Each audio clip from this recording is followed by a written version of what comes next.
ভাই তোমার নামটা? আজকে অ্যাকচুয়াল ঘটনাটা কি ঘটেছিল?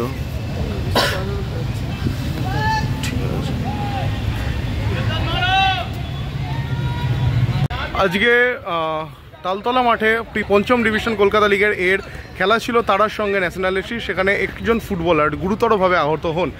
অ্যাকচুয়াল বিষয়টা কি ঘটেছিল আমরা জেনে নেব দলের কোচ ফিরোজ এবং সুব্রত ভট্টাচার্যের কাছ থেকে।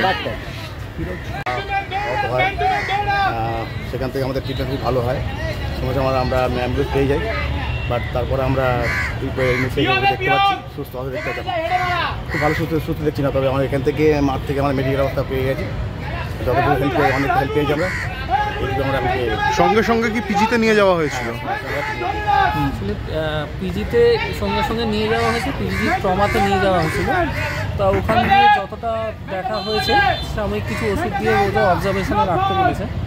তো আমরা আবার নিয়ে যাচ্ছি, কিন্তু কথা হচ্ছে অ্যাম্বুলেন্স পেয়েছি আইএফএ থেকে, তো অ্যাম্বুলেন্স পেয়েছি সেই সঙ্গে সঙ্গে করতে হয়।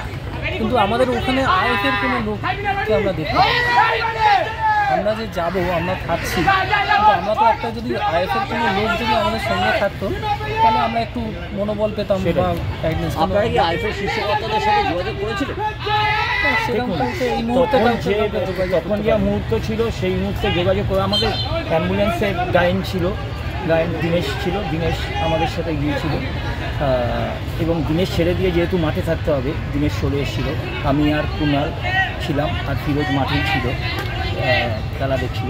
মানে আরেকটু সচেতন হলে মনে হয় আইএফএতে এরকমভাবে যদি মাঠে যদি এরকম দুর্ঘটনা বলছো, দিনেশের কাছে ইনস্ট্রাকশন থাকা উচিত এরকম ইনসিডেন্ট হলে সঙ্গে সঙ্গে আইএফএর শীর্ষকর্তাদের সঙ্গে যোগাযোগ করা, এবং যেখানে আমরা নিয়ে যাচ্ছি নিয়ারেস্ট হসপিটাল আমরা এসএসকেএমে নিয়ে যাই, সেখানে যাতে কর্মকর্তারা পৌঁছে যান যাতে ট্রিটমেন্টের জন্য আর একটু।